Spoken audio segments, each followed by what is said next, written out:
yaitu Abdul Muttalib. Dan sampai di zaman-zaman akhir Rasulullah SAW, keluarga Rasul itu tetap yang memegang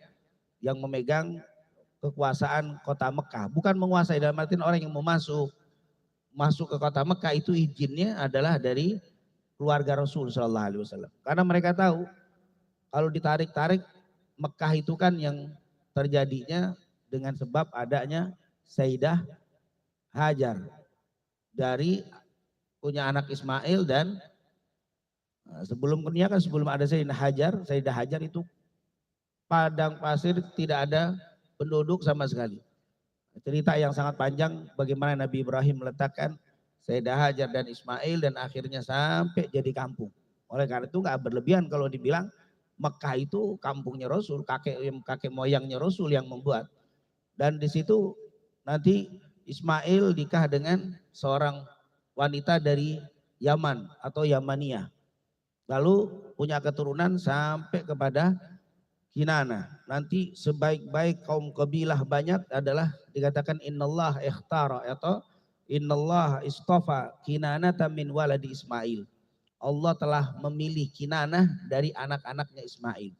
Wastofa min Kinanata Quraisyan.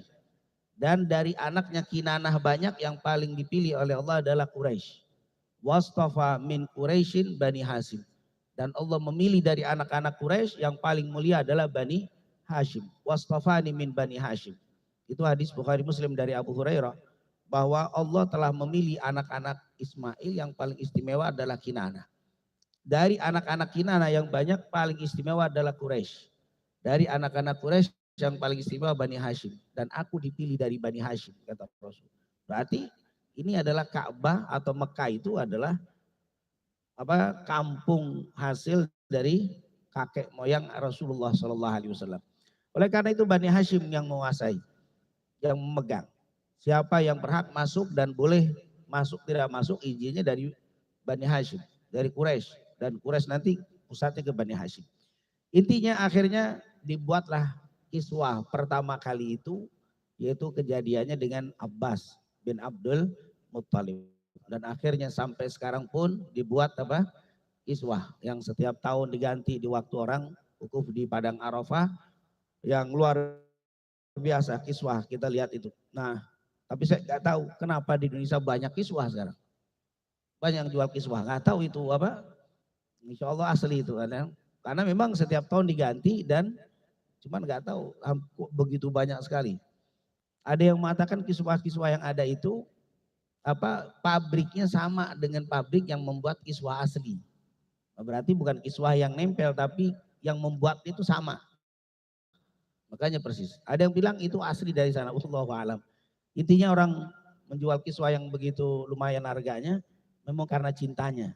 Karena cintanya dengan kiswah tadi. Dan kiswah ini luar biasa. Nah inilah sejarah Abbas pernah hilang di masa kecil. Dan seperti yang dikatakan Abbas ini lebih tua beberapa tahun dibanding Nabi kita Nabi Muhammad SAW. Yaitu ada yang mengatakan 2 atau 3 tahun. Dan Abbas fisiknya ini tentunya hampir semua keluarga Nabi seperti ini. Yaitu berkata Al-Kalbi rahimahullah, kana al-Abbasu syarifan, muhiban, aqilan, jamilan, abyad, mu'tadil, dikatakan di situ dikatakan apa? Kana al-Abbas syarifan. Abbas itu adalah syarif, yaitu orang yang mulia. Semua tentunya keluarga Rasul syarif.